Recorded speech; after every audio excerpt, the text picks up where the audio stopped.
Shalom, shalom, shalom, everyone. This is Joy, and today is Tuesday, April 25th, 2023. And the title for today's lesson is The Planting of Yahuah, My Word is Your Present Continued. So this lesson is going to be a companion lesson to the video that I did a while back about my visitation and vision of Abba Yahuah answering my prayers and saying that His word is my present. Okay, so this is a companion lesson to that video. And if you notice in the title where I put the word planting, instead of using the letter P, I just kind of drew, it's supposed to look like a hand with a seed in it, okay? Like somebody's planting a seed in the ground. So I just wanted to specify that because if anybody was like, what is that? And of course, like I said before, I'm not good at art, but I was just trying to think of a creative way to write this title. But anyway, so the planting of Yahuah, my word is your present. So the first verse we're going to look at is Isaiah chapter 55, verse 11. So let's turn there. Okay. Isaiah 55, verse 11 reads, So shall my word be that goeth forth out of my mouth. It shall not return unto me void, but it shall accomplish that which I please, and it shall prosper in the thing whereto I sent it. Okay? So this is what Abba Yahuah is saying to Isaiah, the prophet. Okay? All right, so from this verse, the whole focal point of this verse is Abba's word. Okay? Because he said it's his word that goes forth out of his mouth. Okay? Alrighty, so now let's look up at the verse above. So let's look at verse 10. And it reads, For as the rain cometh down, and the snow from heaven, and returneth not thither, but watereth the earth, and maketh it bring forth and bud, that it may give seed to the sower, and bread to the eater.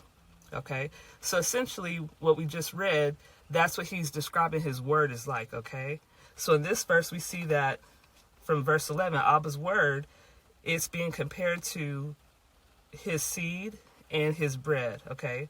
So Abba's word is his seed and bread, okay? All right, so now let's look at Jeremiah 31. So let's turn there.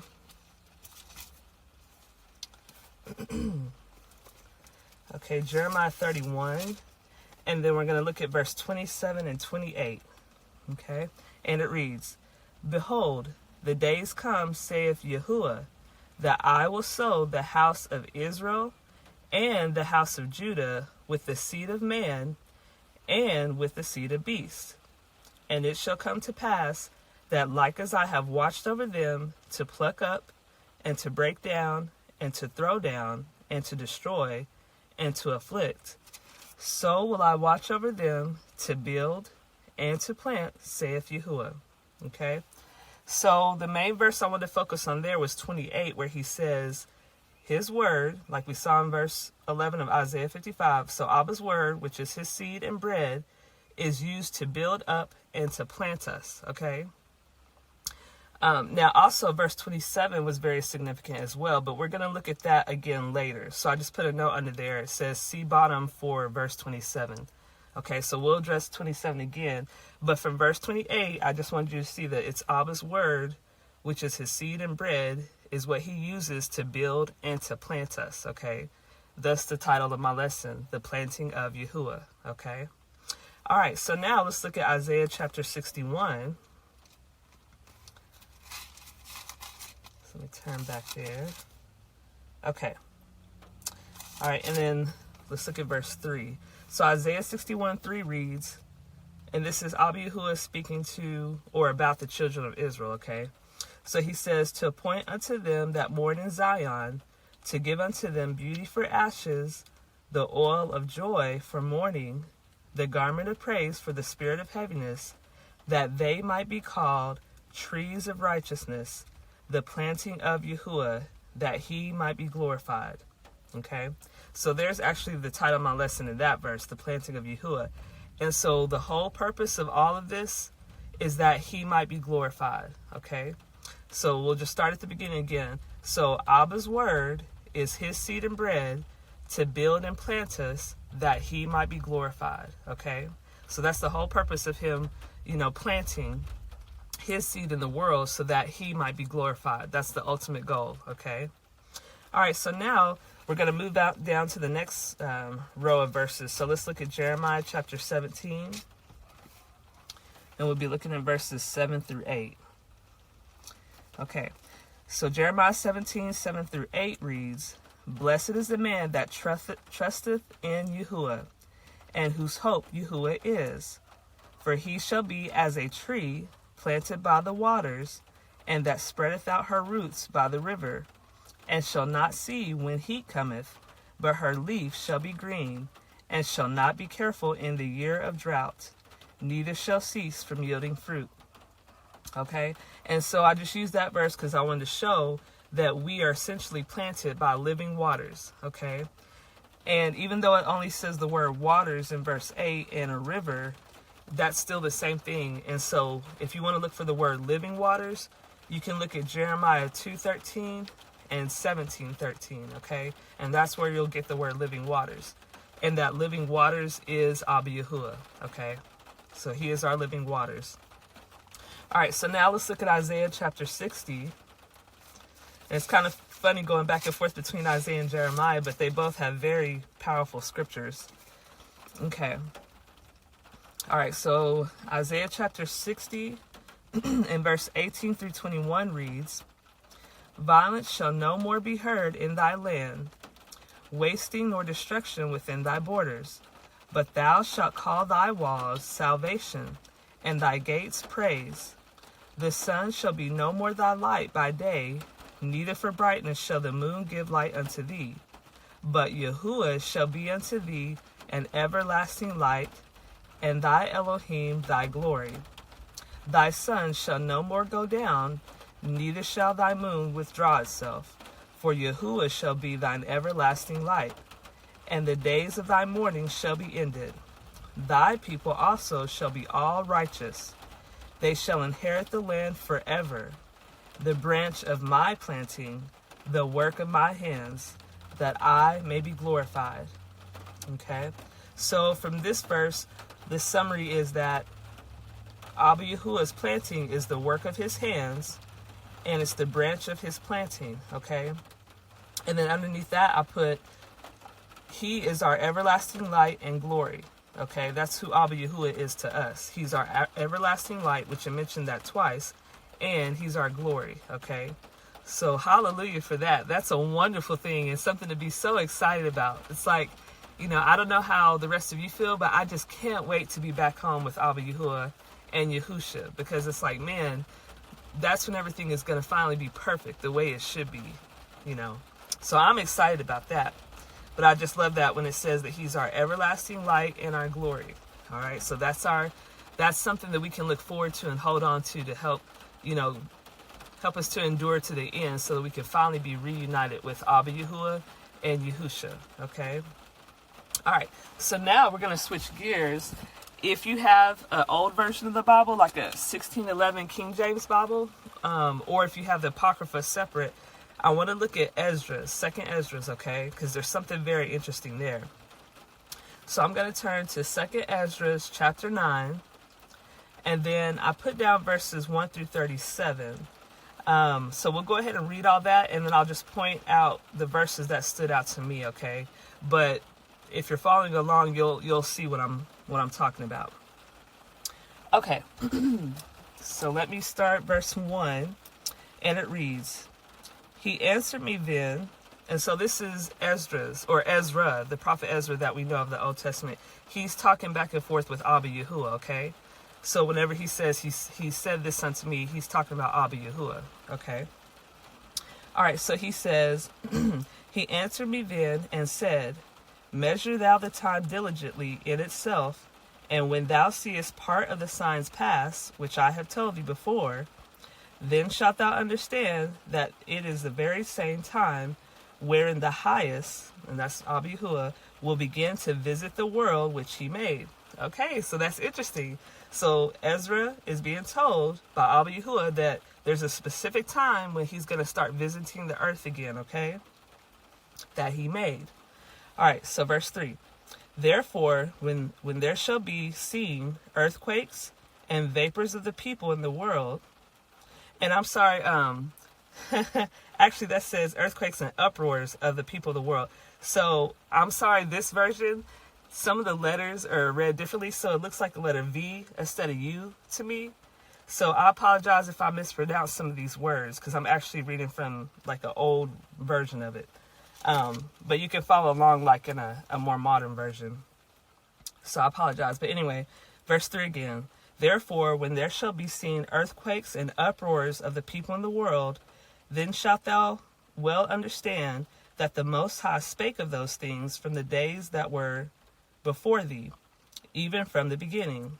For like as all that is made in the world hath a beginning and an end, and the end is manifest, even so the times also of the highest have plain beginnings in wonders and powerful works, and endings in effects and signs. And every one that shall be saved, and shall be able to escape by his works, and by faith, whereby ye have believed,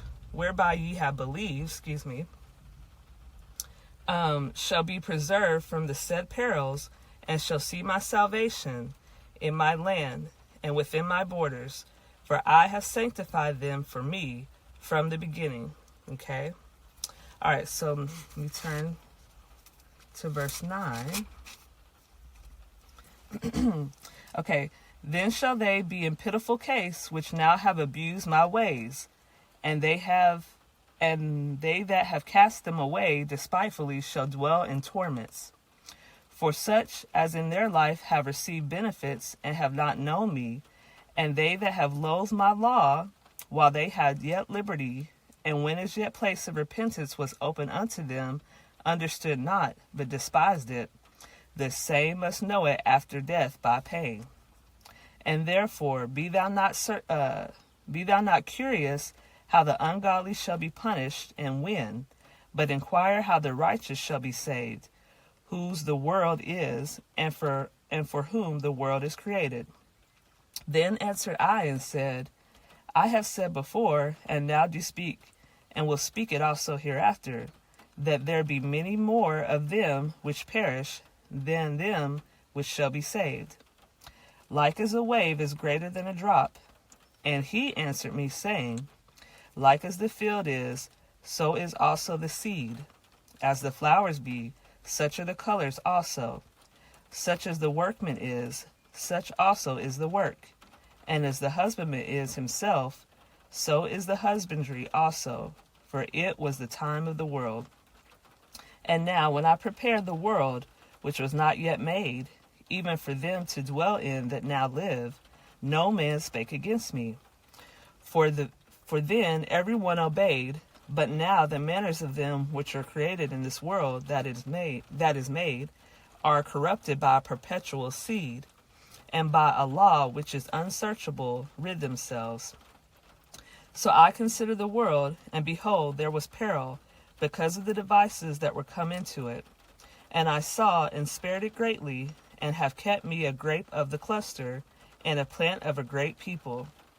Let the multitude perish then, which was born in vain, and let my grape be kept, and my plant. For with great labor have I made it perfect. Nevertheless, if thou wilt cease yet 7 days more, but thou shalt not fast in them, but go into a field of flowers, where no house is builded, and eat only the flowers of the field. Taste no flesh, drink no wine, but eat flowers only. And pray unto the highest continually, then will I come and talk with thee. Okay, so I went my way into the field, and let me pause at 26 to make sure I'm not reading. Let's see. Okay, so actually, let's see here. I think I want to start at verse 30 through 31. So let's jump down to that. Let me see here. Okay, yeah. Let's pick up at verse 30 through 31 and then verse 37, okay? So 30 through 31 reads, And thou spakest, saying, Hear me, O Israel, and mark my words, thou seed of Jacob. For behold, I sow my law in you, and it shall bring fruit in you, and ye shall be honored in it forever. Okay, and then let's look at verse 37. Notwithstanding, the law perisheth not, but remaineth in his force. Okay, and so again, I apologize because sometimes I'll write a whole verse down and I'm only meaning to read specific ones. So now I'm just going to break down to you what I saw in those verses. So basically, verse 17, that's where he mentioned the word seed, because he said, and he answered me saying, like as the field is, so also is the seed. Okay, which is his planting. All right, and then verse 21 through 22, that's where he said he's going to keep his grape and his plants. Okay, so he has a specific cluster of grape that he's going to keep or reserve or preserve, and his plants, his planting that we've been talking about this whole time. Okay, and then verse 30 through 31, that's where he said, O Israel, mark my words, thou seed of Jacob. For behold, I sow my law in you, and it shall bring fruit in you, and ye shall be honored in it forever. So his word, which is his law, is his fruit. So when you have his word, which is his law, and his fruit in you, that's how you're going to be honored, okay? Alrighty. And then verse 37 is where he said, notwithstanding, the law perisheth not, but remaineth in his force. So his law is forever. His law is never going to perish, which is interesting because all my life when I grew up in a church, they told us that the commandments or the law was done away with. So isn't that interesting how he just said here, the law perishes not. So we essentially were told a lie in church. That's basically what it was, just a lie. So that's why I wanted to put that verse there to show that the Father himself said the law perishes not, okay? So we can trust what Abba Yahuwah says, and if anybody says, otherwise, then basically, you can't rely on what that person says, because he said his law perishes not. All right, so let's go look at John now. So let me grab my smaller Bible. So we're going to turn to John chapter 3, verse 27. Okay. John 3:27 reads, John answered and said, a man can receive nothing except it be given him from heaven. Okay. And I've always loved that verse. Whenever I came across it, I thought that was very interesting to think about, because it's true. It's like whatever gifts or talents that we have in this world, just always remember and know that came from the Father, because he's the creator of us all and we're all his vessels. So anything that a man can receive as far as a gift or talent, it all comes from Abba Yahuwah. Okay. All right. So now let's look at Luke chapter 8. So let me turn there. Okay. Luke chapter 8. We're going to look at verse 1 through 15. And then verse 16 through 21. Okay. And it reads, and it came to pass afterward that he went throughout every city and village, preaching and showing the glad tidings of the kingdom of Yahuwah. And the 12 were with him, and certain women which had been healed of evil spirits and infirmities. Mary called Magdalene, out of whom went 7 devils, and Joanna, the wife of Cusa, Herod's steward, and Susanna, and many others which ministered unto him of their substance. And when much people were gathered together and were come to him out of every city, he spake by a parable. Okay, and essentially this is going to be the parable of the sower. Okay, all right, so this is Yahushua speaking about the parable of the sower, and he says, a sower went out to sow his seed, and we know that that's Abba Yahuwah. Okay, and as he sowed, some fell by the wayside, and it was trodden down, and the fowls of the air devoured it. And some fell upon a rock, and as soon as it was sprung up, it withered away, because it lacked moisture. And some fell among thorns, and the thorns sprang up with it, and choked it. And other fell on good ground, and sprang up, and bare fruit 100-fold. And when he said these things, he cried, he that hath ears to hear, let him hear. And his disciples asked him, saying, what might this parable be? And he said, unto you it is given to know the mysteries of the kingdom of Yahuwah, but to others in parables, that seeing they might not see, and hearing they may not, or they might not understand. Now the parable is this. The seed is the word of Yahuah. Okay, just like we said up there in Isaiah 55:11, Abba's word.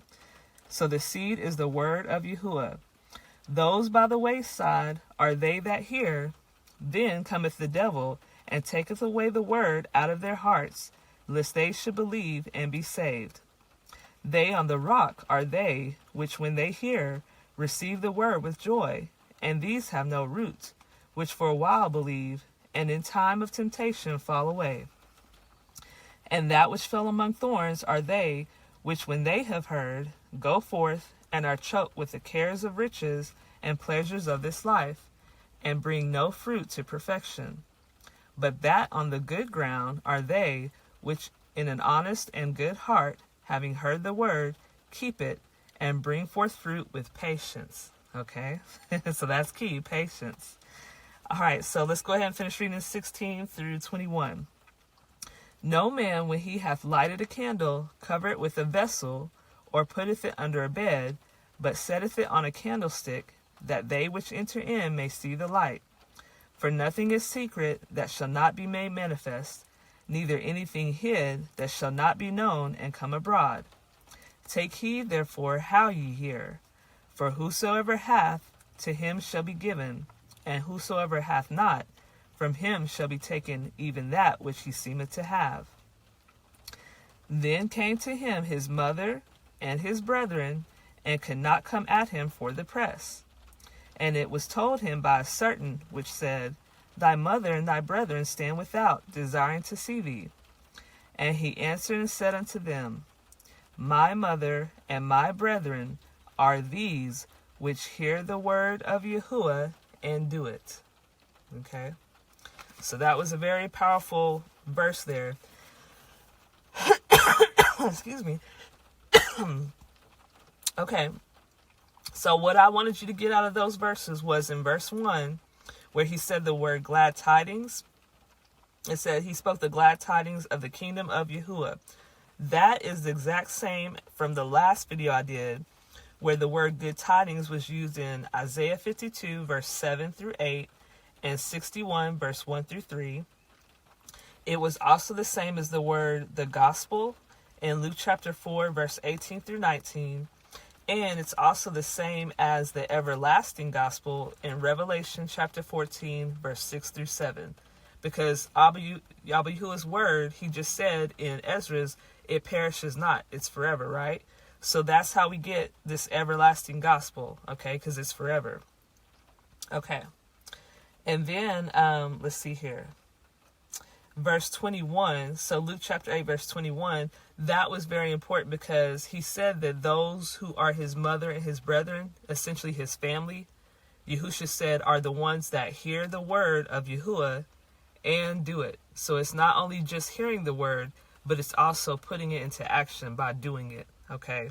So I just thought that was very powerful. So if you want to know who's a true child of Abba Yahuah, and who's part of Yahushua's family, it's those that hear Abba's word when he plants his word in you or his seed in you, and you also do it. So it germinates and becomes fruit, essentially. Okay?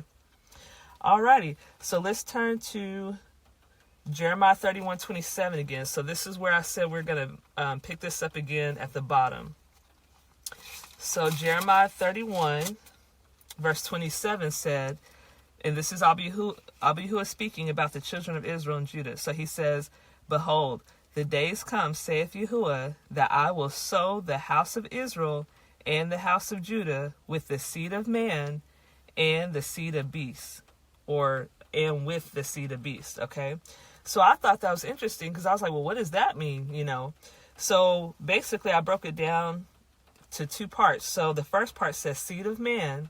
So that's going to equal Enoch chapter 89, verse 1 and 9.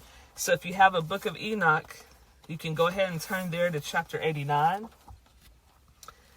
All right, and I'm going to read to you verses 1 and 9, and then also verse 36 and 38, okay? Because I'm going to explain to you what that means by being planted with the seed of man, okay? All right, so Enoch chapter 89, verse 1 and 9 says, And one of those four went to that white bull and instructed him in a secret without his being terrified. He was born a bull and became a man, and built for himself a great vessel and dwelt thereon. And 3 bulls dwelt with him in that vessel, and they were covered in it. Okay? All right, let's go ahead and look at verse 9, and then I'll tell you who that's talking about. Okay, so verse 9 says, "But that white bull, which had become a man, came out of that vessel, and the 3 bulls with him. And one of those 3 was white, like that bull, and one of them was red as blood, and one black. And that white bull departed from them." Okay? So, essentially what we just read is the story of Noah and his 3 sons, Ham, Shem, and Japheth, and them getting on the ark to be saved before the floods came. Okay? So that's who it was talking about. So in verse 1 where he says, it says that white bull, so Noah was considered a white bull. Okay, that's the symbolism that was given, because throughout chapter 89, each person and each nation of people, or people nations, they're being described as animals. Okay, and that's just a symbolism. Okay, so in this case, verse 1, Noah is called a white bull, but it says it was born a bull, so Noah was born a bull and became a man. Okay, so that's the first time we see this phrase, became a man. All right, so I just wanted you to see that.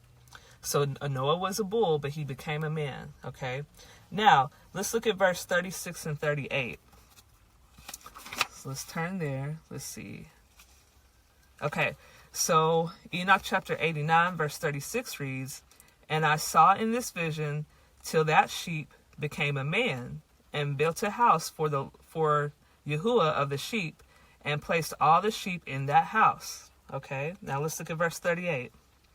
"Then that sheep, their leader, which had become a man, withdrew from them and fell asleep, and all the sheep sought it and cried over it with great crying." Okay, so this section now is talking about Moses. Okay, so in verse 36 it says, "That sheep, which was Moses, became a man." So the same phrase that we saw for Noah, how he was born a bull but became a man, well, now this person who is Moses, he was born a sheep but became a man. Okay, we're seeing the same phrase.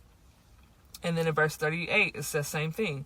"That sheep, Moses, was their leader, which had become a man." So Moses was born a sheep but he became a man. Okay, so let's look a little bit further so we can understand what does it mean to become a man. Okay, so let's turn to John chapter 3 verse 6. So let me turn there.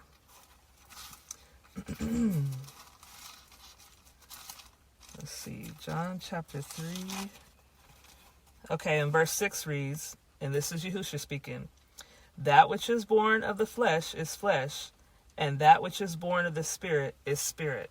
Okay, so in this case, when we add this verse to Noah and Moses, we could say that Noah and Moses, when they became a man, that's the same as saying that they were born of the spirit. Okay, I hope you see that. All right, so then let's look at 1 John chapter 3. It says 1 through 10, but I'm not going to read all those verses. So let me turn to 1 John chapter 3. All right, and then I'm going to read verses 1 and 2, and then verse 10. Okay, all right, so 1 John chapter 3 verse 1 and 2 says, "Behold, what manner of love the Father hath bestowed upon us." Excuse me, I should have got some water this morning. "Behold, what manner of love the Father hath bestowed upon us, that we should be called the sons of Yahuah. Therefore the world knoweth us not, because it knew him not. Beloved, now are we the sons of Yahuah, and it doth not yet appear what we shall be, but we know that when he shall appear, we shall be like him, for we shall see him as he is." Okay, and I did a video on that called Sons of Yahuah, and I showed you how that phrase Sons of Yahuah means a child of God, because when you look up the word sons in the Strong's Concordance, you'll see that it can mean a male child, a female child, or just a child in general. Okay, someone who's begotten of someone else. So basically, even though it says, "Now are we called sons of Yahuah," you could just say, "Now are we the children of Yahuah," because we know that in the kingdom there's going to be both males and females. making it into the kingdom, okay? All right, and then let's look at verse 10. So 1 John chapter 3, verse 10 says, "In this the children of Yahuah are manifest, and the children of the devil. Whosoever doeth not righteousness is not of Yahuah, neither he that loveth not his brother."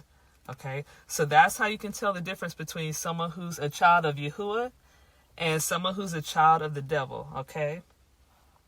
All right, so in this case, Noah and Moses and anyone else who's a son or a child of Yahuah, they are considered a son of Yahuah, okay? All right, so now let's look at our last verse. So let's look at 1 John chapter 3, verse 11 through 12. And it reads, "For this is the message that ye heard from the beginning, that we should love one another, not as Cain, who was of that wicked one, and slew his brother. And wherefore slew he him? Because his own works were evil, and his brother's righteous." Okay, so the example I'm giving here is Cain, and it said that he was of that wicked one, okay? All right, so now, if we look back at that John chapter 3, verse 6, that's where Yahushua said, that which is born of the flesh is flesh, and that which is born of the spirit is spirit. So in this example, Cain was born of the flesh, okay? So anybody who's of the wicked one is someone who's born of the flesh, okay? That's what that means. And then if you look again back at 1 John chapter 3, verse 10, that's where it says, "In this the children of Yahuah are manifest, and the children of the devil. Whosoever doeth not righteousness is not of Yahuah, neither he that loveth not his brother." Okay? So someone who doesn't do righteousness, which means keeping Yah's commandments, his word, the planting of Yahuah, and they don't love their brother, then they are not considered a son of Yahuah. They're actually a son of the devil, and they're of the wicked one, which means being born of the flesh.